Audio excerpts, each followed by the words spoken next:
안녕하세요, 여러분. 배본철 교수입니다.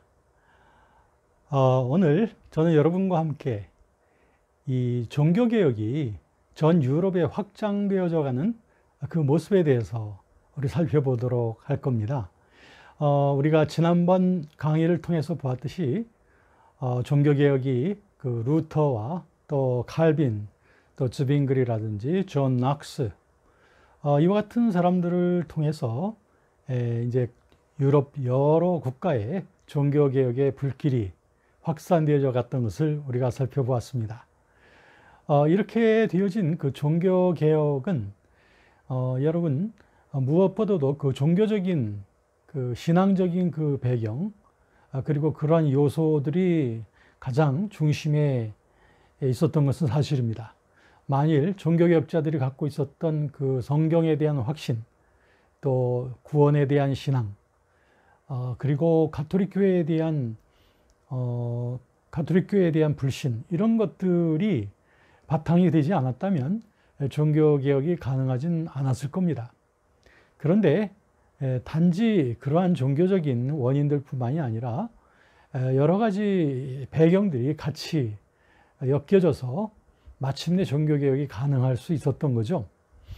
여러분들 아시다시피 종교개혁이 일어나기 이전에도 종교개혁적인 그런 사상과 활동을 가지고 활동했던 많은 그런 선각자들이 있었습니다. 거기에 대한 내용은 지난번 그 르네상스에 대한 저의 강의, 그리고 종교개혁의 그 새벽에 대한 그 이전 강의를 여러분들이 참고하시면 좋겠고요. 이와 같은 요소들은 어떤 것이 있었냐면 아무래도 사회적인 배경들도 있었고, 또 정치적인, 또 지리적인 요소들, 여러 가지 요소들이 종교개혁을 가능하게 해 주었던 것을 볼 수가 있습니다. 그 중에서 한두 가지를 좀 살펴본다면, 사회적으로 보면 우선 종교개혁 당시의 그 사회 계급은요, 귀족 계층, 또 성직자 계층, 또 농민 계층, 이런 그 전통적인 계급이 있었지만, 새로운 계층으로서 그 십자군 운동을 통한 그런 그 동서 지역의 그 활발한 교류로 인해서 새로운 그 중산 계층들이 새로운 유럽 사회를 형성하게 되는 것을 보게 됩니다. 그래서 귀족 계층들과 그 지주들, 땅을 갖고 있는 지주들이 사실 그 십자군 전쟁에 그 투자를 많이 했습니다만, 십자군 운동이 결국에는 성공하지 못함으로 인하여 그 많은 힘들을 빼앗기게 되었습니다. 그래서 이런 지주들의 세력들이 몰락하게 되어지고, 그 대신 중산계층들이 일어나게 되고요. 이 성직자 계층은 유럽에 널리 조직을 형성하고 있었고요. 그때까지도 역시 중앙 집권 체제에 종속되고 있었고, 가장 권위 있는 그런 그 계층이었던 건 사실이었습니다.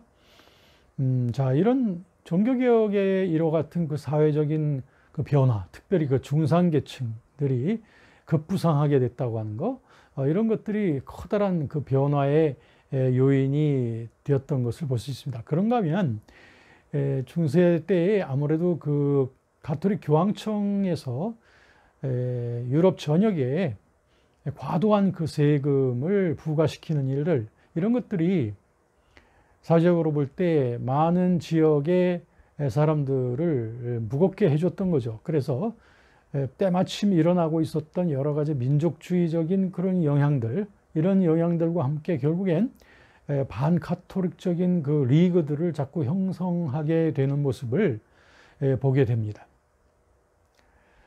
이런 그 사회적인 이유와 함께 또 정치적인 그 요소들도 있겠습니다. 그것은 무엇보다도 중세 전성기 때의 그 신성 로마 제국, 또 홀리 로만 엠파이어가 아니라 이제는 그 지역 방위적인 그런 체제로서 중세 후기에 그 형성이 되어져 가고 있었지 않습니까? 그런데 그 지역 방위 체제들이 이제 국민국가 형태들을 띠게 되죠. 그러면서 어떤 지역에서는 친가톨릭적으로, 또 어떤 지역에서는 반가톨릭적으로 이런 국민들의 그 힘들이 결성되어져 가는 모습들을 보게 되는 거죠. 그래서 이것이 하나의 정치적인 그 요소로서 작용을 하게 됩니다. 그래서 종교개혁이 일어날 당시에 보면은 그런 민족 국가 단위로서 친가톨릭, 반가톨릭적으로 나눠지게 되는 것을 보게 되지요. 특별히 그 알프스 이북 쪽하고 알프스 남부 쪽하고의 그 가톨릭에 대한 대하는 그 성향이 매우 달라지는 모습들을 보게 됩니다. 일반적으로 보면 아무래도 알프스 남부 쪽에 이태리 와 함께 그 친가톨릭적인 지역들이 거기에 다 포진되어 있었죠. 포르투갈, 이태리, 스페인이라든지 이런 곳이 전부 다 친가톨릭적인 지역들이었고요. 그런데 알프스 이북 쪽인 오늘날의 북유럽 쪽이요, 독일, 네덜란드 해서 이와 같은 지역들, 스위스를 포함해서 이런 곳들은 상당히 반가톨릭적인 운동들이 많이 일어납니다. 알프스 산맥의 그 험준한 줄령을 가톨릭 군사들이 잘 넘어오기가 힘들었기 때문에 그래서 알프스 이북 쪽은 그 반가톨릭 운동이 좀 더 강렬하게 일어났던 것을 보게 되는 거죠. 그 중에서 영국 같은 경우는 아무래도 유럽에 속해 있긴 했었지만 그러나 대륙에 속해 있지는 않았기 때문에 이런 모든 영향들이 좀 뒤늦게 영국에는 전달이 되어지는 것을 볼 수가 있었습니다. 그래서 뭐 종교개혁이 일어날 때에도 대륙에서 일어나고 있던 개혁운동의 그 바람이 영국까지 전달되어질 때는 좀 시간이 걸렸고요. 또 영국에는 뭐 영국 나름의 그 특유의 종교개혁의 성격을 또 띠게 되는 모습들을 보게 되는 거죠. 자, 그러면 종교개혁 운동이 일어났을 때 개혁운동의 그 형태들이 어떤 형태로 나타났을까 하는 것도 상당히 궁금하죠. 모든 게 전부 다 종교적으로 나타났을까? 또는 그 반가톨릭적인 그 반체제적으로만 나타나는가? 이런 것들로 좀 살펴본다면 한 세 가지 정도의 서로 다양한 그 개혁운동이 일어난 것을 볼 수가 있습니다. 첫 번째는 우리가 흔히 알고 있는 그 종교개혁자들, 이런 개혁파들을 그 정신적 개혁파라고 이렇게 말할 수 있습니다. 정신적 개혁파들은 성경을 가지고 특히 특별히 민중을 향해서 그 종교개혁적 정신을 그리고 성경적인 정신을 전파하던 이러한 사람들이었습니다. 이들 정신적 개혁파들은 아무래도 가톨릭 교회를 적대하면서 불복종하면서 그리고 가톨릭 교회를 맞서는 그러한 그 리그들을 형성해 가죠. 그래서 이것이 이제 구체적인 개신교 교회들로서 만들어져 가는 것을 보게 됩니다. 이것이 이제 정신적 개혁파라고 한다면 또 하나의 부류는 그 종교 회의파라고 말할 수 있습니다. 이 종교 회의파는 아까 말한 그 개혁주의자들하고는 좀 달라서 이들은 대부분 가톨릭 내부에 남아 있으면서 그러나 이제 교황이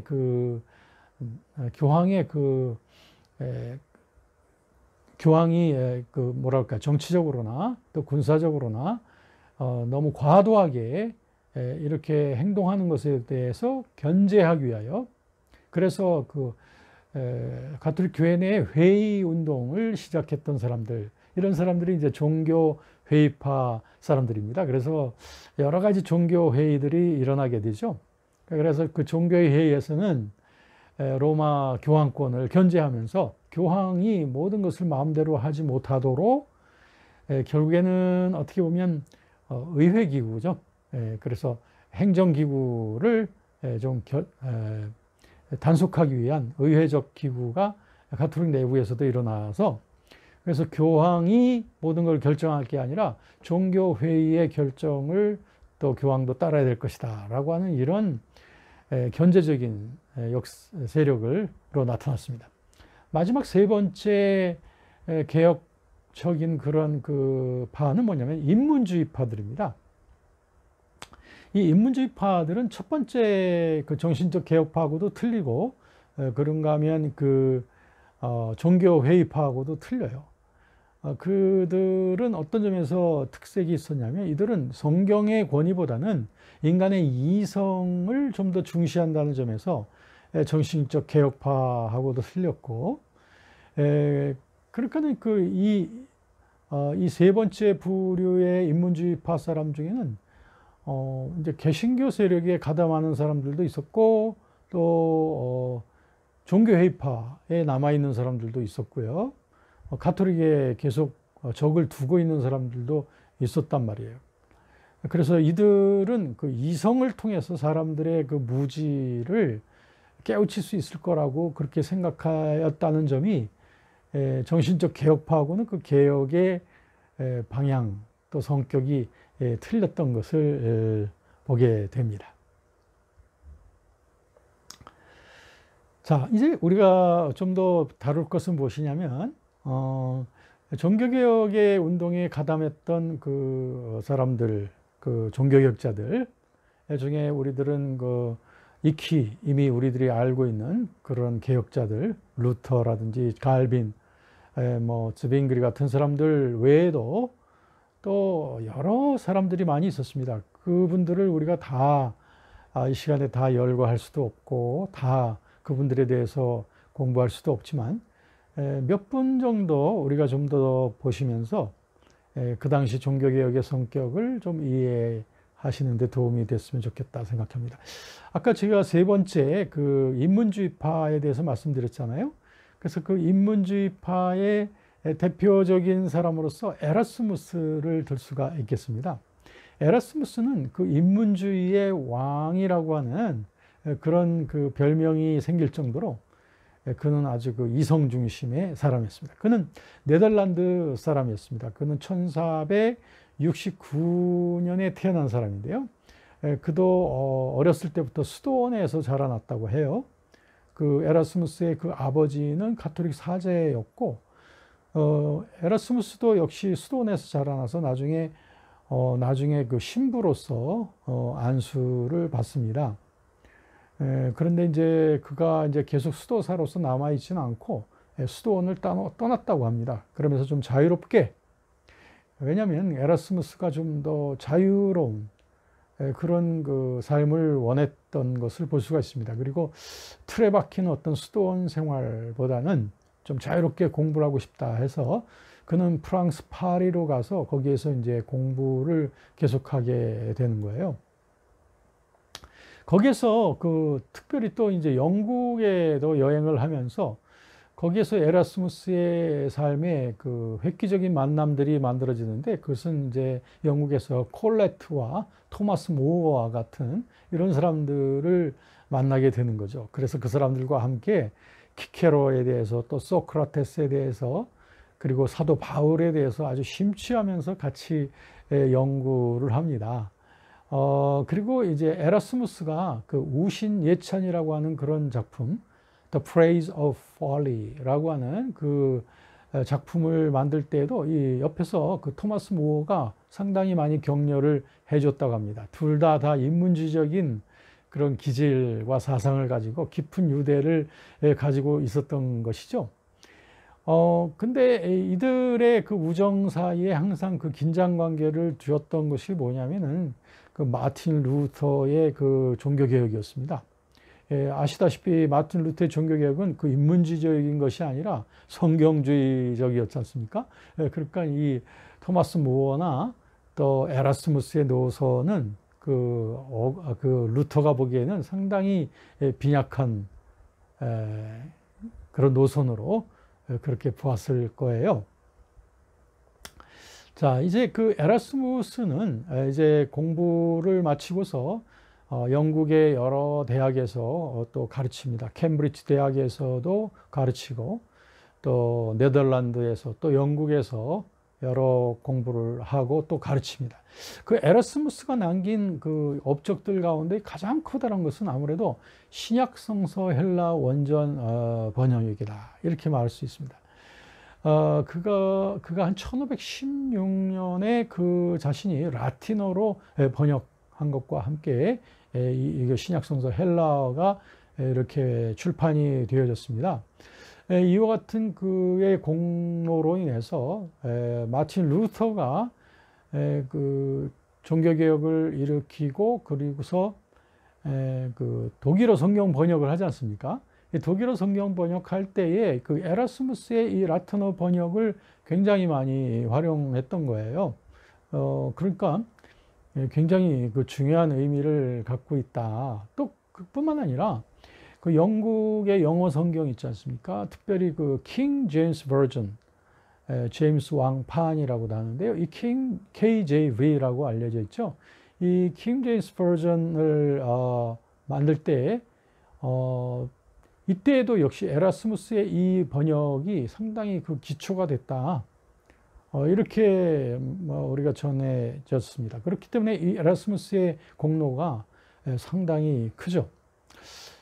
에라스무스도 이런 인문주의 운동의 그 선구자로서 역할을 하면서 이제 아무래도 가톨릭의 그 답답한 미신성과 교권주의에 대해서 굉장히 불만을 가졌던 건 사실입니다. 그럼에도 불구하고 에라스무스는 그 마틴 루터처럼 어떤 가톨릭 교회의 울타리 바깥으로 빠져나가지는 않았습니다. 그보다는 아까 말씀드린 이런 인문주의적인 운동을 통해서 사람들을 좀 개량하려고 하는 거, 이것이 에라스무스의 목적이었던 것이죠. 교양을 통해서, 인문 교양을 통해서 사람들을 무지로부터 또 맹신으로부터 변화시킬 수 있지 않겠나라고 보았던 것이 에라스무스인 것입니다.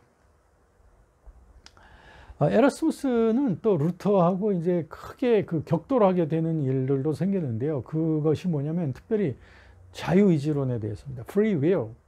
아시다시피 루터는 하나님의 그 뜻과 예정에 의한 그 인간의 구원의 자유의지론을 많이 말했습니다만 에라스무스는 인간의 타락을 좀 부분적으로 봤어요. 그러니까는 마틴 루터 같은 경우는 인간은 전적으로 타락했다. 그렇기 때문에 하나님의 그 먼저 선택하시는 절대 주권적인 그런 어떤 선택의 그 은혜가 없이는 인간의 자유의지는 절대로 자신의 구원을 위해서 힘을 다할 수가 없다고 본데 반해서 에라스무스는 인간의 자유의지의 선행을 통해서 인간은 선과 악을 분별할 수 있는 능력도 주어지고 이성적인 능력이 있기 때문에 선을 향해서 찾아갈 수 있다고 본 점, 이것이 이제 루터하고 굉장히 너무너무 틀렸던 거죠. 그래서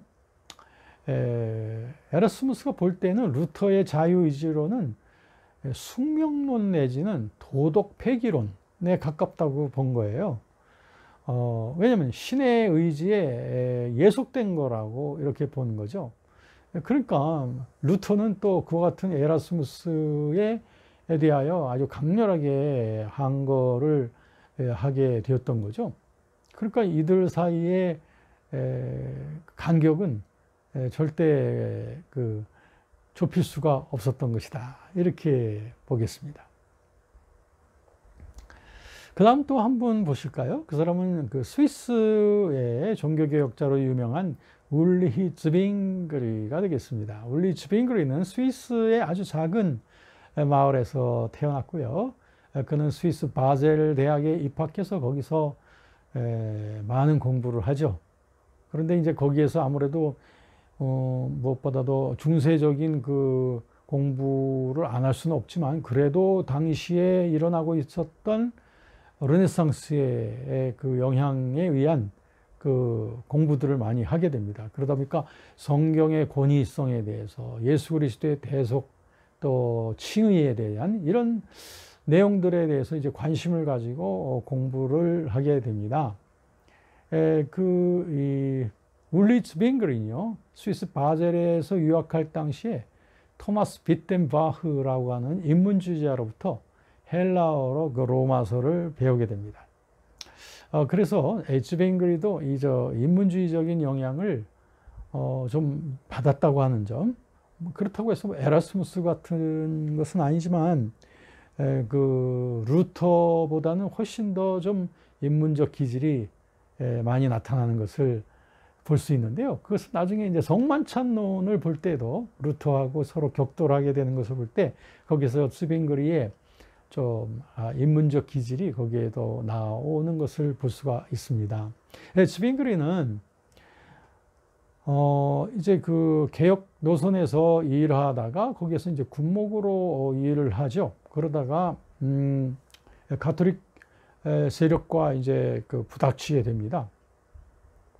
그러면서 그는 그 또한 그 스위스의 그 쥬리 대성당에 배치가 되어져 가지고 거기서 사제로서 그 사역을 하는데요. 그 당시 스위스 쥬리 대성당은 이제 개혁적인 노선으로 전향되어져 있는 그런 때였습니다. 그때에 그는 1522년 부터 그의 개혁운동이 점점 무르익어 갑니다. 그것은 마틴 루터가 1517년에 본격적으로 개혁운동에 뛰어들었다면 그보다 한 5년 정도 뒤에 서게 된 거죠. 그러니까 개혁운동에 있어서는 루터로부터 많은 것을 츠빙그리가 이제 참조하게 되는 것을 보게 됩니다. 루터가 95개 조항을 내걸어 붙였듯이 원래 츠빙그리도 역시 67개 조항, 조금 더 간략하게 67개 조항을 발표했습니다. 그 내용도 마틴 루터의 95개 조항하고 비슷해요. 어떤 거냐면은 성경의 권위가 중요하다. 구원은 믿음으로 얻는다. 연옥은 없다. 그리고 성인들에게 기도하는 것은 쓸데없다. 그리고 모든 성직자들이여 결혼하라. 이것입니다. 그리고 루터보다 이 예배에 대한 관념은 훨씬 더 좀 뭐랄까요? 초대교회적인 정신을 더 따르려고 애를 썼던 걸 보아요. 그래서 좀 더 간략한 말씀 중심의 예배 이런 것을 좀 채택하고요. 그다음에 기독교의 그 정치는 교회 정치는 주로 민중적인 어떤 그 입헌제도 이런 것들을 창안을 했다고 하는 점. 이런 것들이 루터 정치하고 좀 틀리고요. 또 무엇보다 성만찬에 있어서 루터하고 각을 세우는 것을 보게 됩니다. 그도 역시 1524년에 라인할트라고 하는 어떤 과부하고 이제 결혼하게 됩니다. 그렇게 해서 그도 역시 독신으로서의 가톨릭 사제가 아님을 이제 만방에 드러내게 된 거죠. 그러면서 그는 이제 독일 사람들과 스위스 사람들을 위해서 예배 때에 이제 독일어로서 뭐 지금도 이제 스위스어하고 이제 독일어하고 조금 차이가 나지만 전에 독일과 스위스는 거의 이제 같은 언어권이기 때문에 독일어로 통용이 됐죠.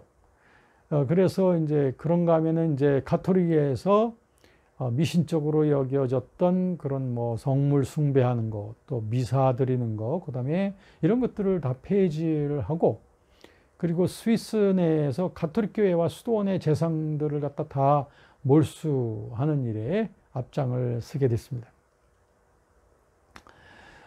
그는 츠빙그리는 아무래도 개신교 세력들하고 다른 지역에 있는 개신교 세력들하고도 같이 연대를 해서 가톨릭을 맞서서 대항하려고 애를 썼습니다. 그러다가 이제 마틴 루터하고도 이제 동맹을 꽤 했죠. 그래서 말부르크라고 하는 곳에서 서로 마틴 루터하고 츠빙그리가 서로 만났습니다.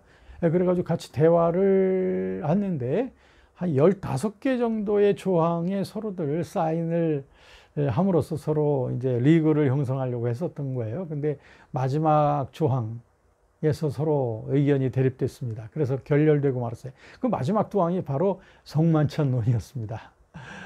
그래서 지난 시간 강의에서 우리가 봤듯이 루터의 성만찬론은 공제설입니다.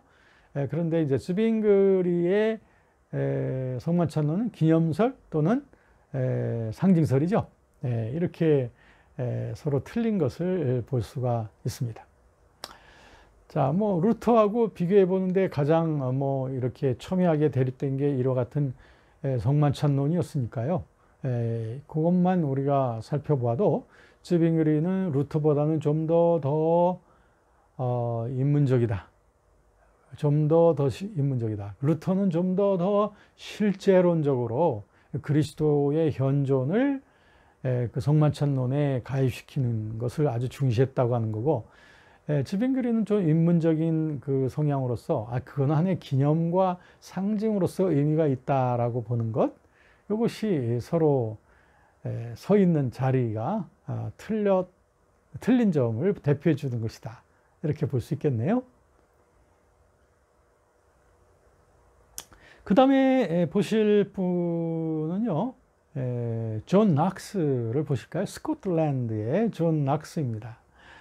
그는 태생부터 이제 스코틀랜드의 사람이었습니다. 그러다가 프랑스 파리에 유학을 해서 거기서 신학을 공부합니다. 그러다가 그는 이제 존 낙스는 1536년에 안수를 받고 그러고서 이제 목회자로서 사역을 하게 되죠. 스코틀랜드, 그때 스코틀랜드도 이제 가톨릭과 새로 일어나는 개신교 세력 간의 그런 커다란 그 싸움들이 계속되고 있었던 것입니다. 그러다가 이제 존 낙스는 가톨릭 세력에 또 포위가 되어져 가지고 마침내 체포되어져서 한 1년 반 이상이나 노예로서 복역을 당하기도 했습니다. 그러다가 영국 정부의 도움을 받아서 노예로부터 가까스로 풀려나게 되었어요.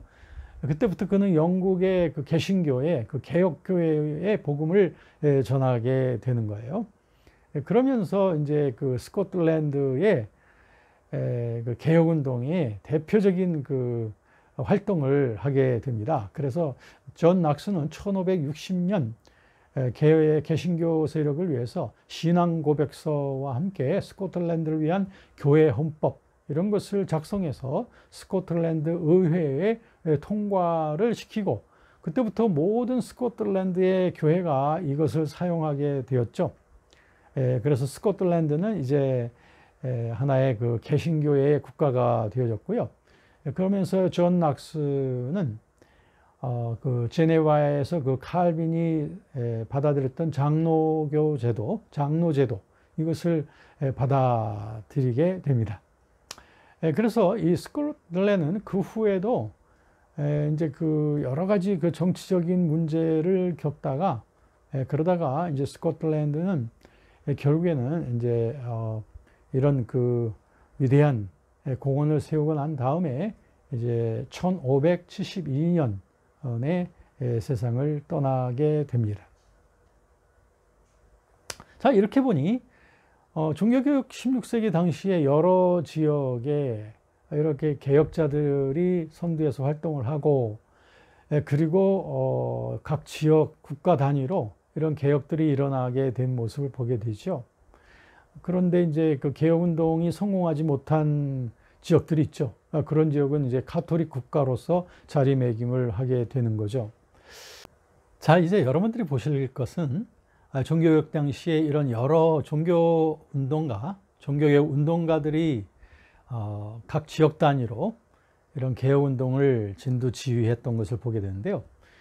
그런데 이 가톨릭 세력과 또 종교개혁자들 세력 간의 그 사이에서 상당히 그 어려움을 당하고 있었던 그런 세력들이 있었습니다. 그 세력들은 물론 그 가톨릭 세력에 반대하는 것은 물론이거니와 또한 종교개혁자들에 대해서도 상당히 반대를 했습니다. 왜 그러냐 하면 종교개혁자들의 개혁의 노선이나 성격이 상당히 미온적이었다라고 불만하는 겁니다. 좀 철저한 개혁을 해야지 뭐 좀 가톨릭 교회에서 하던 것들을 웬만한 것들은 다 그대로 가지고 들어오는 이런 식의 그 개혁은 그 올바른 개혁이 아니다라고 생각했던 사람들이죠. 이런 사람들을 우리는 그 급진적 종교개혁파라고 그렇게 말하죠. 급진적 개혁파라고 그렇게 말합니다. 이런 급진적 개혁파 중에서 한 부류를 제가 소개하겠는데요. 그 사람들은 제세례파라고 일컬어집니다. 제세례파, 아나베프티스트라고 하는 거죠. 이 제세례파란 무엇이냐? 그 좀 독특한 이름이죠. 제세례파는 다시 세례를 준다는 의미가 아니겠습니까? 다시 세례를 준다. 왜 다시 세례를 줄까? 여러분 한번 다시 우리 루터나 칼빈의 교회를 생각을 해보십시오. 이들은 가톨릭으로부터 유아 세례를 이미 받은 사람들이 이제 개신교로 전향해 올 때 이들에게 구태여 다시 세례를 주는 일은 하지 말자. 유아 세례 받았으니까. 그러니까 그 대신 이들이 신앙을 고백할 수 있을 만한 나이가 되면 그때 이들이 입교식을 하게 하자. 개신교회로 들어오게 되는 입교식 하게 하자. 이렇게 하면서 그 온건한 종교개혁자들은 유아 세례 받은 가톨릭 교인들을 한 입교식을 치르는 것으로서 했습니다. 그러니까 이런 전통이 지금까지 이제 그 개신교 내 한 일파에서 계속되고 있죠. 그래서 어렸을 때 유아 세례 주고 나중에 한 10살, 중학교 정도 나이가 되면 그때 이제 입교식을 하게 되는 거. 이게 이런 전통이 그때부터 이제 시작이 된 거예요. 그런데 이제 제세례파 사람들은 그런 관행에 대해서 굉장히 불만을 했던 거예요. 왜냐하면 이 세례라고 하는 것은 믿고서 믿음을 고백하고 나서 받아야 그게 진짜 세례 아니겠는가? 라고 하면서 이 제세례파 사람들은 그렇기 때문에 유아들이 무슨 신앙 고백을 할 수 있어? 그러니까 자기들이 좀 자라나서 자기 자신의 의지로서 예수 그리스도를 구주라고 받아들일 수 있을 정도의 고백을 할 때 그때 세례를 줘야 된다 라고 말하면서, 그러다 보니까 어떻게 되겠습니까? 가톨릭에서 유아 세례 받은 사람들이 자신들의 모임에 오잖아요. 그러면 그 가톨릭에서 유아 세례 받은 거 인정해 줄까요? 인정 안 해주죠. 왜냐하면 그건 어렸을 때 자기 모르게 받은 세례, 그건 소용없어 라고 하면서 인정을 안 해주는 거죠. 그리고 이제 그들이 그 자신들의 모임에 들어올 때 그때 신앙 고백을 하게 하는 거죠. 그러니까 그때 비로소 이제 세례를 준다는 거죠. 그러니까 이 제세례파 사람들에게는 이제 그런 어떤 입지에 의해서 유아 세례 받은 사람들에게 다시 세례를 주는 격이 된 거죠. 그러니까 이제 제세례파 사람들을 반대하는, 제세례파 사람들이 너무 급진적인 개혁 운동의 노선으로 가니까 가톨릭 사람들도 그들을 굉장히 반대했고, 그 다음에 온건한 개혁파 사람들인 뭐 즈빙글이나 칼빈 같은 사람들도 이 제세례파 사람들을 상당히 탄압했습니다. 그리고 비판을 많이 했죠. 그래서 이 제세례파 사람들은 한편에서는 가톨릭 교회로부터, 또 한편에서는 온건한 그 개혁교회로부터도 엄청난 시련과 또 박해를 받은 사람들이 되겠습니다. 그러면 이 제세례파의 전통은 오늘날 끊어졌을까요? 아닙니다. 아까 제가 말씀드렸듯이 이 유아 세례 받은 사람들이 나중에 입교식을 하는 그 전통, 이것이 우리 개신교 내의 한 흐름으로서 지금까지 오는 것처럼 마찬가지로 이 제세례파적인 전통, 다시 말하면 어렸을 때는 어떤 그 세례를 안 주고 나중에 성인이 돼서 신앙 고백을 제대로 할 때 그때 성인의 세례를 주는 거죠. 이런 그 전통이 또 하나 흘러오게 됐습니다. 그러니까 어렸을 때 유아 세례 안 주죠. 그런데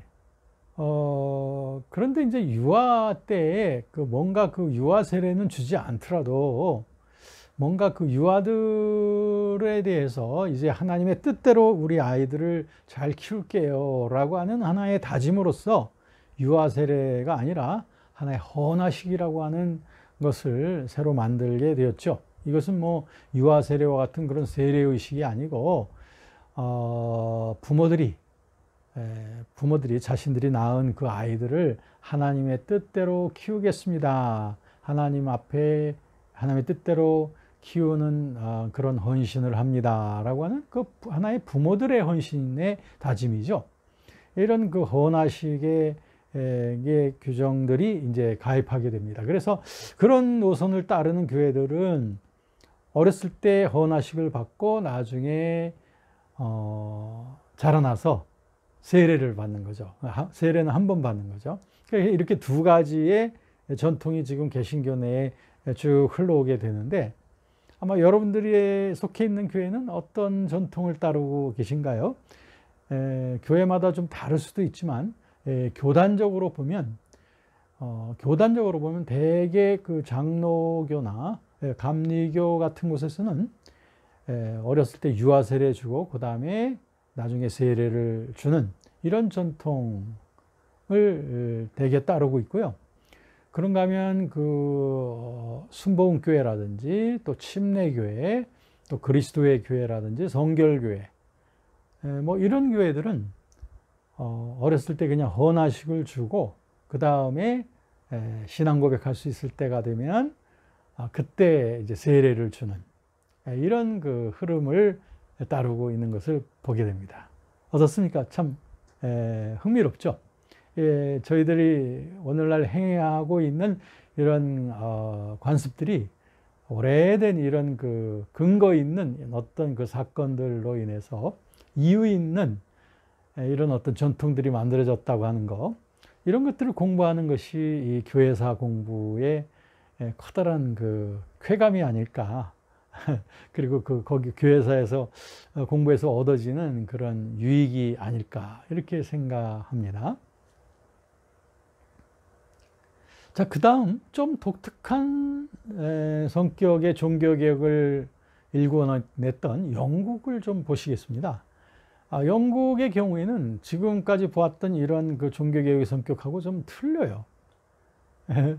그 영국은 여러 가지 면에서 그 유럽 대륙적 성격하고는 상당히 차이를 보이는 것을 뭐 오늘날도 보지 않습니까? 그것처럼 영국에서 종교개혁은 어떻게 일어나게 되었는가, 또 어떻게 진전되어져서 오늘날 영국 성공회, 그러니까 영국의 교회를 영국 성공회라고 말합니다. Anglican Church, 성공회죠. 성공회. 그 영국 성공회의 시작과 진행에 대해서 좀 보겠는데요. 그 시작을 이렇습니다. 될 수 있으면 제가 간략하게 이렇게 요약해서 말씀을 드리도록 하겠습니다. 영국에서 종교개혁은 유럽에 있었던 그 독일이나 스코틀랜드나 스위스하고는 상당히 양상이 달라서 주로 그 영국 국왕이었던 그 헨리 8세를 둘러싼 그 정치적인 원인으로부터 야기된 점이 참 많습니다. 그 17세기 초까지 이 대영 제국은 잉글랜드의 튜터가와 그 스코틀랜드의 스튜어드가로 이렇게 분리되어져 있었고요. 다 혈연 중심으로 이렇게 서로들 연결되어져 있었던 것이죠. 그러다 나중에 두 왕국이 서로 연합을 하게 되는데요. 그럼에도 불구하고 16세기 초 때에 보면 스코틀랜드는 또 프랑스하고도 동맹 관계에 있었고, 또 잉글랜드는 스페인하고 또 친선을 유지하고 있었어요. 그러면서 이제 스페인의 과의 그 정략적인 그 결혼 관계들이 이제 만들어지게 되는 거죠. 그래서 영국 국왕이었던 헨리 8세는 물론 열렬한 그 가톨릭 교도였습니다. 그래서 교황이 그에게 특별히 신앙의 옹호자라고 하는 그 칭호를 주기까지 했습니다. Defender of the Faith라고 하는 칭호를 받았어요. 근데 이제 그 헨리 8세가 그 아버지였던 그 헨리 7세는 그 스페인과의 그 우호 관계를 강화하기 위해서 자기 아들인 그 아더를 스페인의 아라곤의 캐더린하고 혼인시켰죠. 그 아더. 근데 그 아더는 결혼한 지 4개월 만에 죽고 맙니다. 그러자 스페인에서는 형의 뒤를 이어서 왕위에 오르게 된 헨리 8세와 그리고 그 젊은 졸지에 젊은 과부가 돼버린 그 캐서린하고 재혼을 요청하게 되는 거죠. 그런데 영국의 교회법은 또 스페인하고 또 틀렸어요. 영국의 교회법은 형수하고 결혼하는 것을 금하고 있었습니다.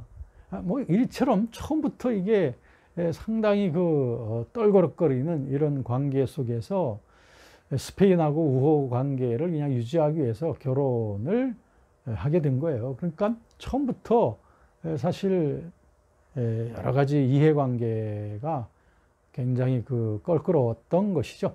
이런 가운데서 이제 뭔가 아무래도 영국 왕의 왕위는 먼저 아들에게 먼저 주어지기 때문에 아들을 낳아줘야 되잖아요. 그런데 요즘 같으면 뭐 그런 가치를 우리는 달리하고 있습니다만, 그전에는 아무래도 아무리 나이가 어려도 아들이 있으면 먼저 아들에게 먼저 왕위가 돌아가는 게 영국의 법이었던 거죠. 아들이 없으면 그때 이제 딸한테 가는 그런 것이었습니다.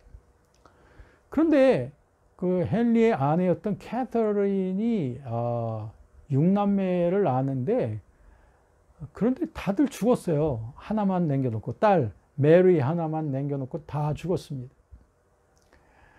그러자 헨리는 말이죠, 궁녀 앤 볼린하고 재회를 하고, 그리고서 캐서린하고의 결혼을 되기를 바랬던 거예요. 그래서 이 영국 헨리 8세는 캐서린하고를 어떻게 하면 이혼을 할 수 있어야 되겠는데, 그러려면 어때요? 가톨릭 교회법에서 이 이혼이라고 하는 것은 상당히 어렵습니다. 아주 특별한 몇 가지 경우를 제외하고는 이혼을 승인을 안 해주거든요. 지금도 역시 마찬가지예요. 지금도 역시 가톨릭 국가들은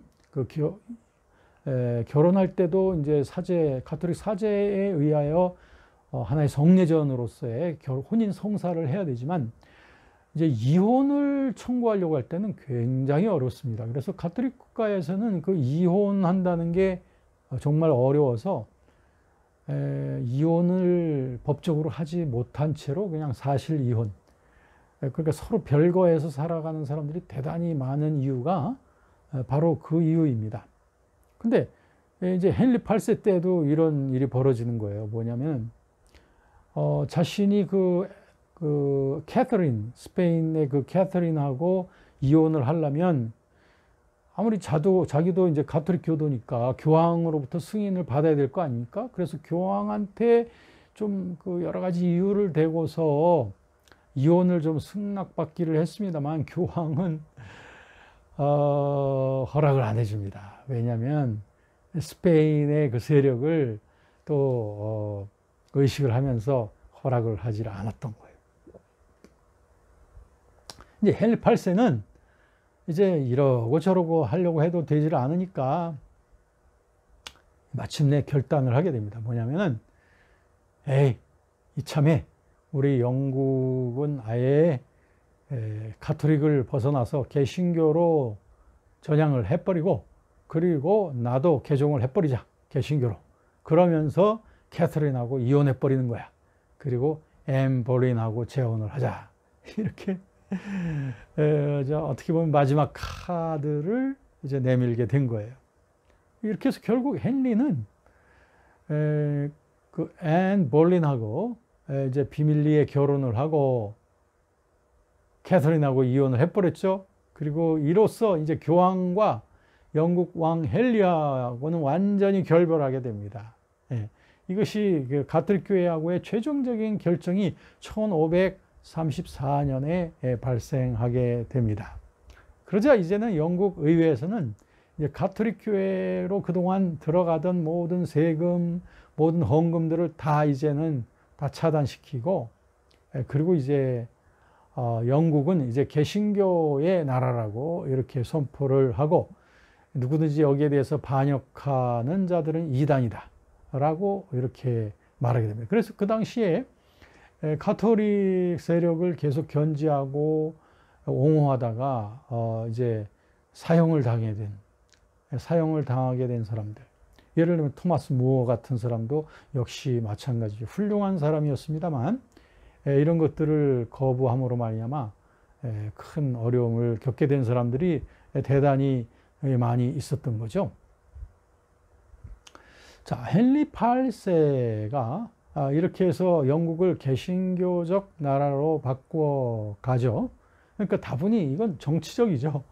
종교적인 그 동기보다는 정치적인 동기가 훨씬 압도적이었던 거죠.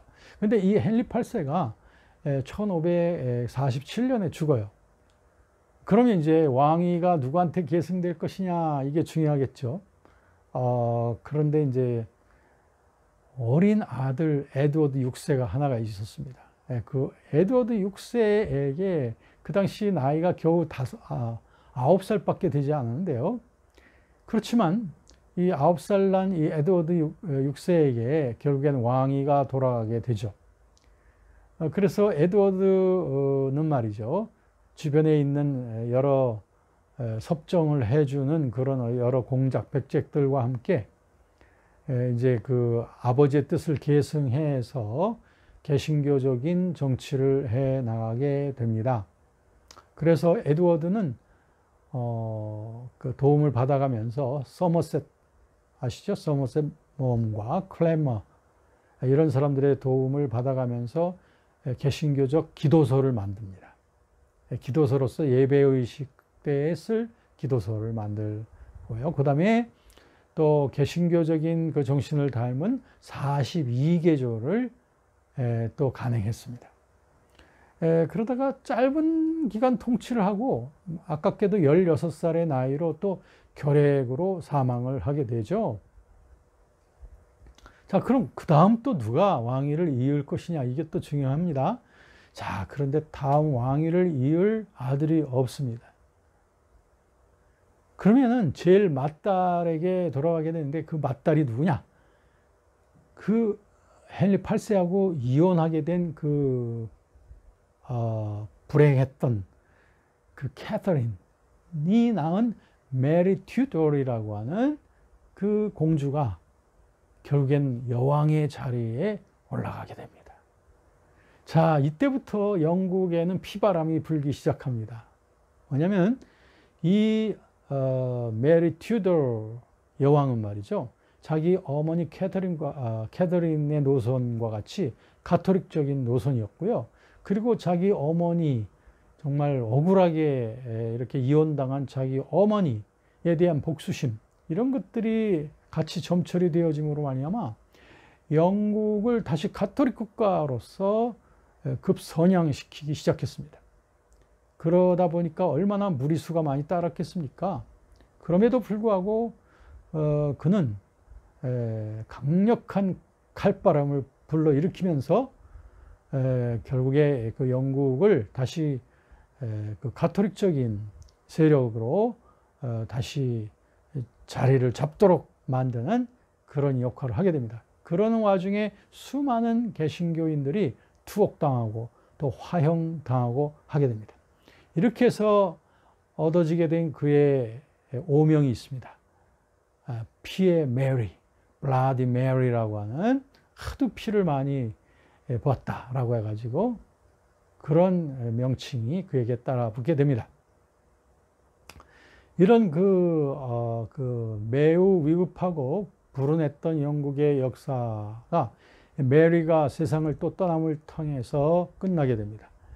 이제 누가 또 왕위를 계승하게 되냐? 그의 이복 동생으로서의 공주였던 엘리자베스, 그 유명한 엘리자베스가 그 뒤를 이어가게 됩니다. 자, 여러분 이렇게 정치적으로 이렇게 왔다 갔다 하고 종교적으로 왔다 갔다 하는 이런 어려움 속에 여러분들이 처하고 계시다면, 만약에 여러분들이 여왕이 되셨다면 여러분들은 어떤 정치를 하시겠습니까? 개신교를 다시 세우겠습니까? 아니면 가톨릭을 다시 계속 추종하겠습니까? 이제 그 엘리자베스가 여왕이 되었을 때 수많은 사람들이 다 같이 원하는 것은 종교적 평화, 또 정치적 평화였습니다. 이제 뭐 가톨릭이든 개신교든 간에 우리 영국 내에서는 좀 제발 좀 싸우지 좀 말자. 아주 도저히 목경이 됐다. 이와 같은 대중들의 의식이 전반을 이루게 되었던 겁니다. 그러니까 엘리자베스는 정치가 아닙니까? 그러니까 될 수 있으면 가장 많은 사람들을 흡족해 줄 수 있는 그런 정치 구조를 또 교회 구조를 만들기를 원했습니다. 그러니까 사람들을 학자들을 모아놓고 또 여러 행정가들을 모아놓고 방법을 같이 논했던 겁니다. 그러면서 그들이 같이 결론을 내리게 된 것은 뭐냐면 이제는 싸우지 말자. 그러니까 가톨릭과 개신교의 요소를 적당히 섞어서 병합시키는 방법으로 우리 독자적인 그 교회 구성을 하자. 이게 아주 국민들에게도 이런 방향이 좋은 반응을 주었습니다.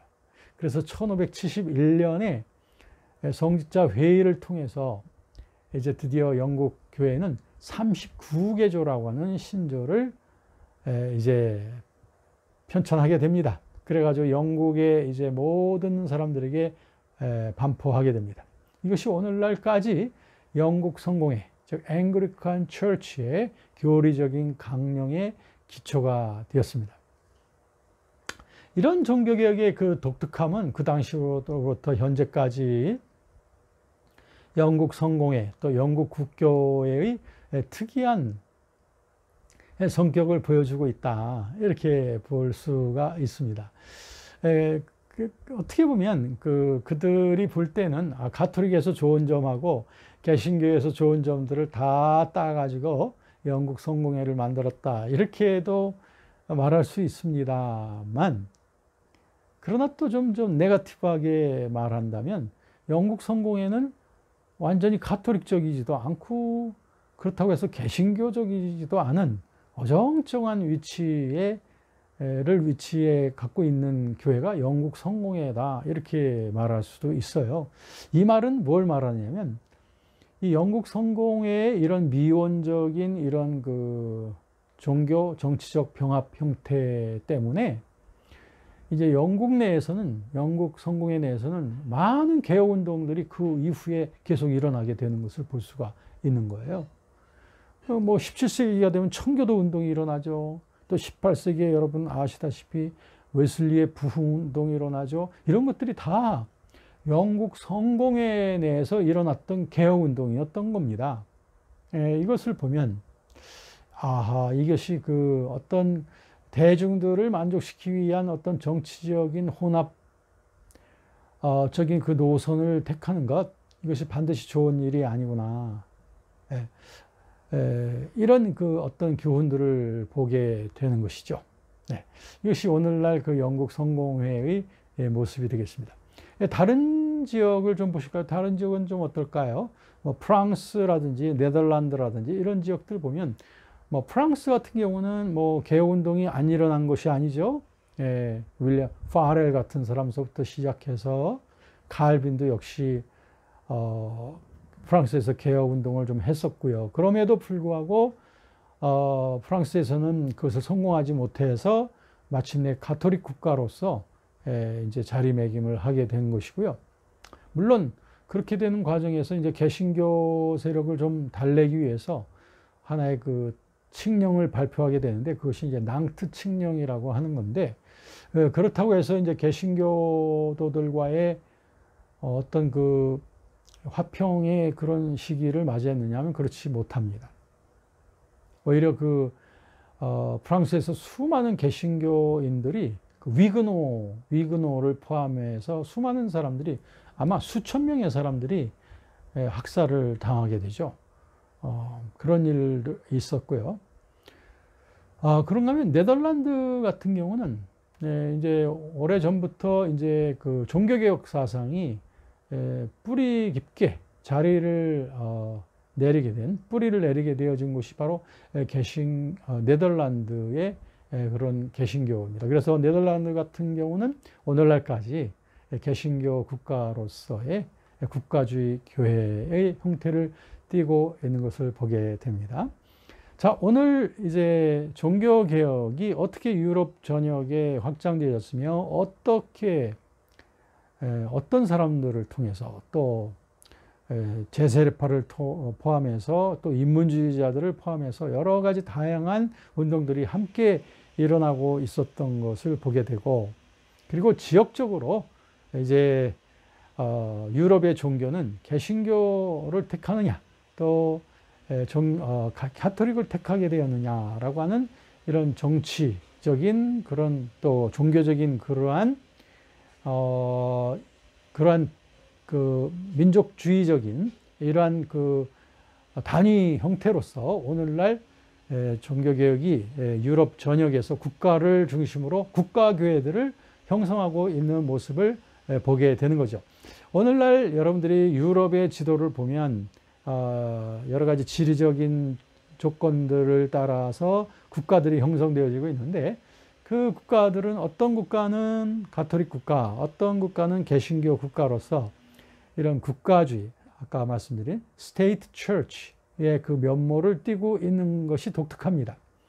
그래서 정부와 그 국가가 상당히 긴밀히 연결되어져 있다고 하는 것이 국가교회의 특징입니다.